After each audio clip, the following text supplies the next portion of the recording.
bertemu kembali dengan Mem Heni di sini, dan di sini kita akan belajar lagi, kita lanjutkan lagi materi kita pada tema yang keempat, subtema yang pertama di pembelajaran keempat sampai dengan keenam. Ya, seperti biasa sebelum kita mulai pembelajaran, berdoa terlebih dahulu. Oke? Oke, sekarang kita nikmati pelajaran kita hari ini. Ya, anak-anakku, sekarang kita akan lanjutkan tematik kita di tema 4 ini masih tentang globalisasi, dan kita akan lanjutkan di subtema yang pertama, pembelajaran yang keempat sampai dengan keenam. Sudah siap ya tentunya kalian? Ya, kita masih berbicara tentang globalisasi. Globalisasi berasal dari kata global, yang artinya suatu proses yang mendunia. Globalisasi adalah suatu proses yang menyeluruh atau mendunia, di mana setiap orang tidak terikat oleh negara atau batas-batas wilayah. Jadi, setiap individu itu dapat terhubung dan saling bertukar informasi dimanapun dan kapanpun melalui media elektronik maupun media cetak. Globalisasi dapat menjadikan suatu negara menjadi lebih kecil dan lebih dekat dengan berbagai negara lainnya. Karena apa?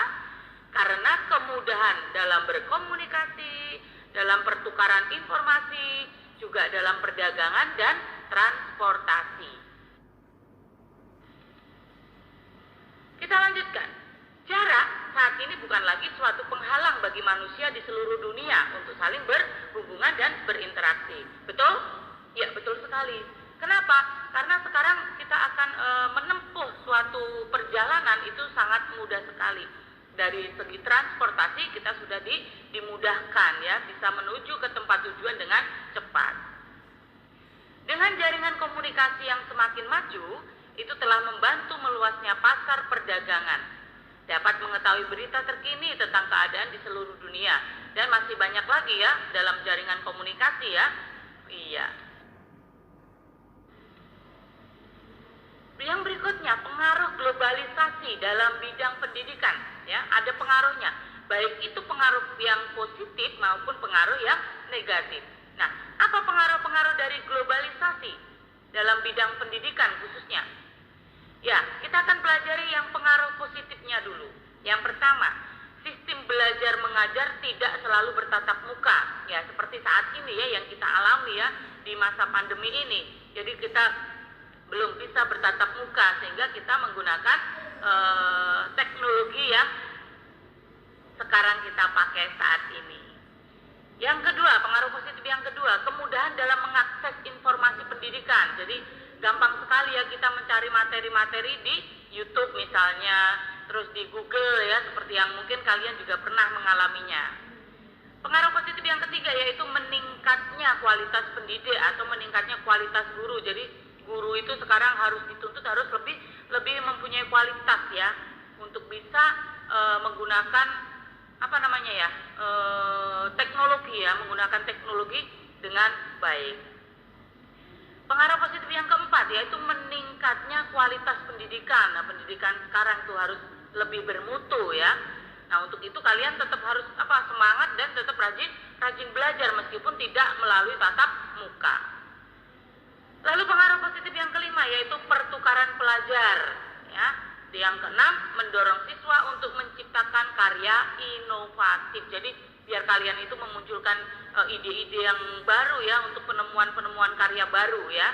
Itu yang diharapkan pengaruh positif dalam adanya globalisasi di bidang pendidikan khususnya. Lalu apa pengaruh negatifnya? Ya, pengaruh negatifnya yang pertama, menurunnya kualitas moral siswa karena melihat tayangan kekerasan ataupun tayangan yang tidak mendidik. Untuk itu, kalian tolong hati-hati di dalam menggunakan handphone. Ya, pilih tayangan-tayangan yang baik dan ikuti tayangan-tayangan yang baik. Jangan mencontoh yang tidak baik ya. Itu selalu pesan kepada kalian. Lalu pengaruh yang kedua, tergerusnya kebudayaan lokal itu lama-lama akan memudar ya, karena kita selalu mengikuti kebudayaan barat misalnya ya, itu akan membuat tergerusnya kebudayaan lokal. Itu pengaruh negatifnya. Pengaruh negatif yang ketiga, munculnya tradisi serba cepat dan instan. Dan yang keempat, komersilisasi pendidikan. Nah, itu tadi adalah pengaruh positif dan pengaruh negatif adanya globalisasi. Oke, kita lanjutkan lagi ya. Sejak 2 Oktober 2009, UNESCO menetapkan batik itu sebagai warisan budaya asli Indonesia. Nah, pengakuan internasional itu membuat bangsa Indonesia tentunya merasa bangga. Bangga akan apa?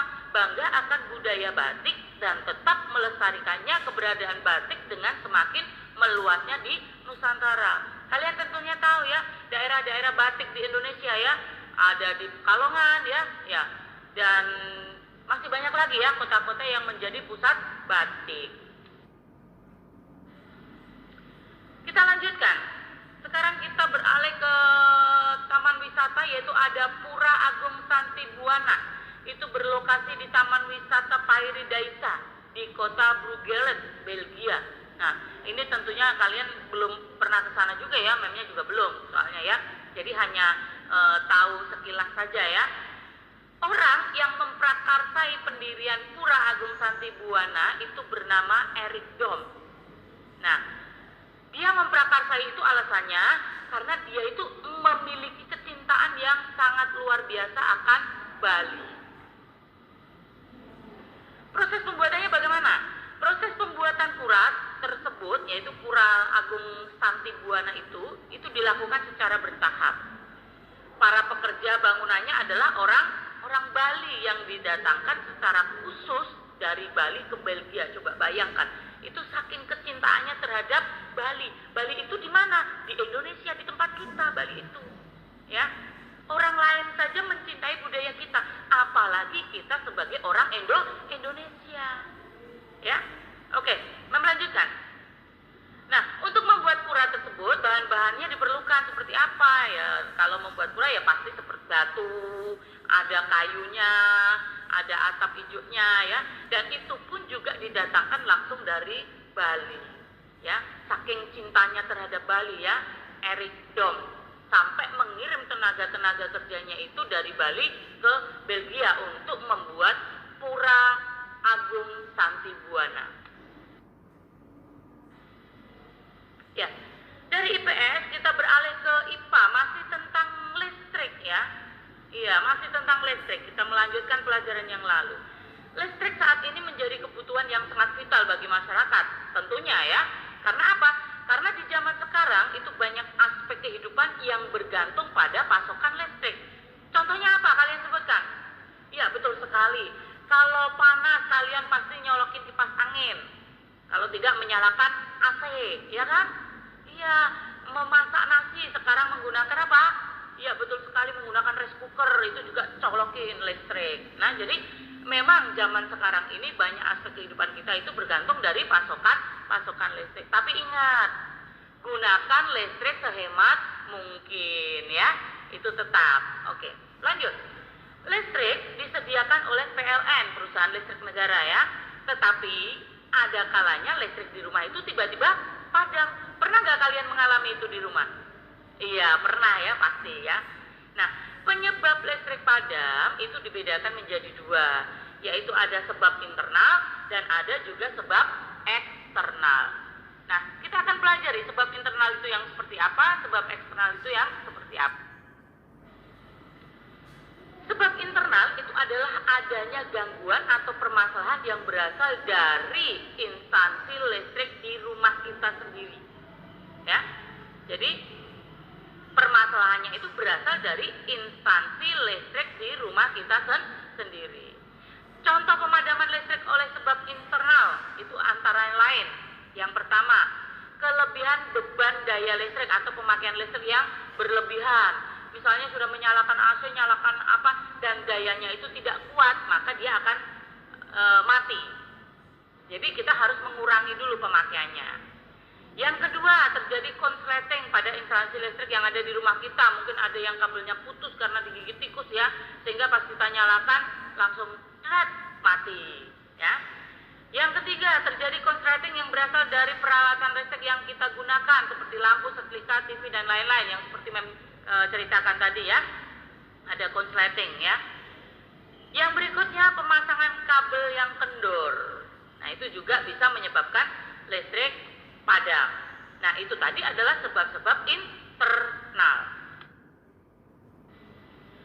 Sekarang kita pelajari sebab eksternal. Sebab eksternal adalah adanya gangguan yang berasal dari pihak PLN sendiri. Contohnya, misalnya ya, yang disebabkan oleh eksternal ya, pemadaman listrik bergilir. Nah, karena memang jatahnya mungkin ada sebab akibat yang harus dibuat pemadaman listrik secara bergilir. Yang kedua, gangguan kelebihan beban atau daya listrik. Yang ketiga, tegangan listrik yang tinggi. Yang keempat, sambaran listrik ya. Sambaran listrik itu misalnya kalau ada petir ya, itu biasanya sering terjadi ya, terus listrik langsung padam. Itu biasanya sering terjadi.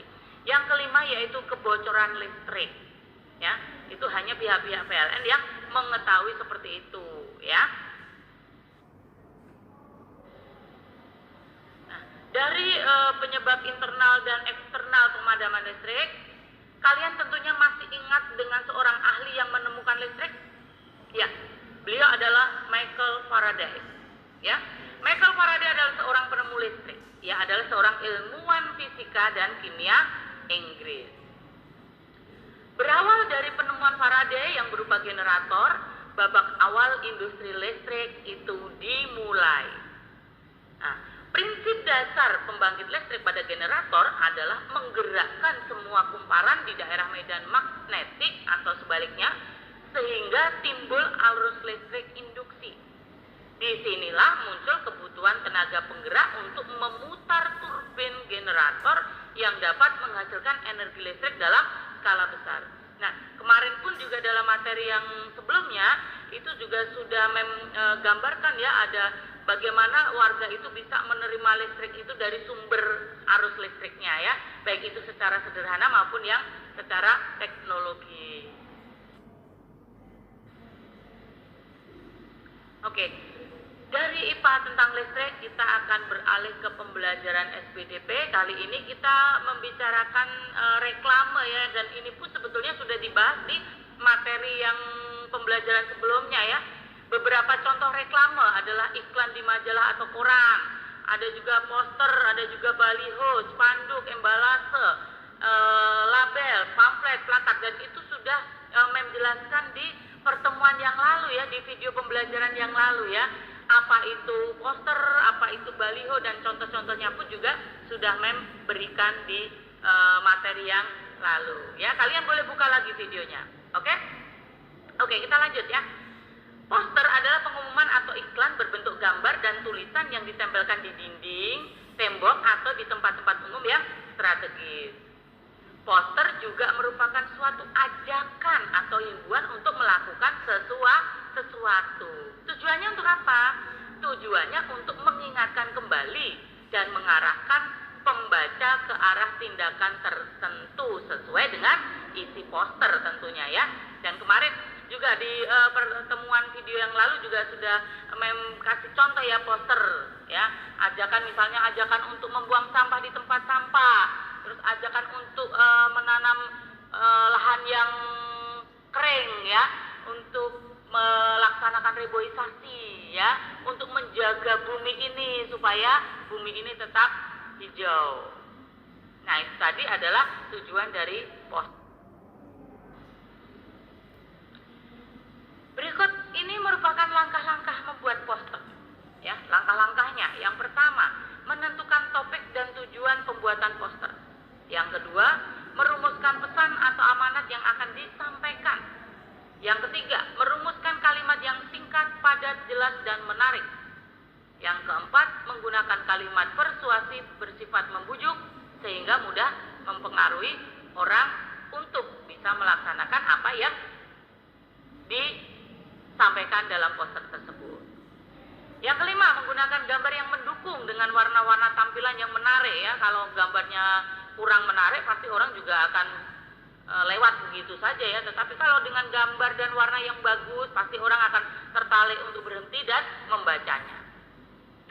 Yang keenam, menggunakan media yang tepat ya. Menggunakan medianya yang tepat. Misalnya apa? Misalkan kain rentang atau papan yang luas. Nah, itu tadi adalah langkah-langkah membuat poster. Ya, kita lanjutkan. Kriteria sebuah poster yang baik itu yang bagaimana? Oke, kriteria sebuah poster yang baik yaitu sebagai berikut. Yang pertama, tulisan di dalam poster harus jelas dan terbaca. Itu udah pasti ya, harus jelas. Kalau tidak jelas, maka dia tidak akan tertarik untuk membaca poster tersebut. Yang kedua, kombinasi gambar dan tulisan tidak berlebihan. Yang ketiga, mengikuti selera pembaca. Artinya apa? Artinya posisikan diri kita itu sebagai pembaca, bukan sebagai pembuat poster. Yang keempat, kombinasi warna yang tepat.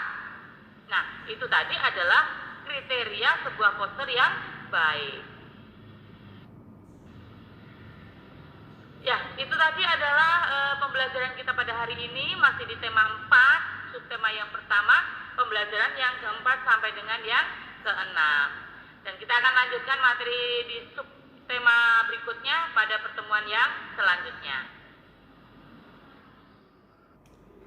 Nah, anak-anakku semua, itu tadi pembelajaran kita pada hari ini ya. Dan kita akan lanjutkan kembali di subtema yang berikutnya di esok hari. Oke? Dan tetap semangat dalam pembelajaran di rumah ya, meskipun di rumah tapi kalian tetap semangat ya. Jaga kesehatan selalu supaya kalian tetap sehat, tetap prima dan bisa mengikuti video-video yang memberikan. Oke? Oke, sampai ketemu kembali. Bye.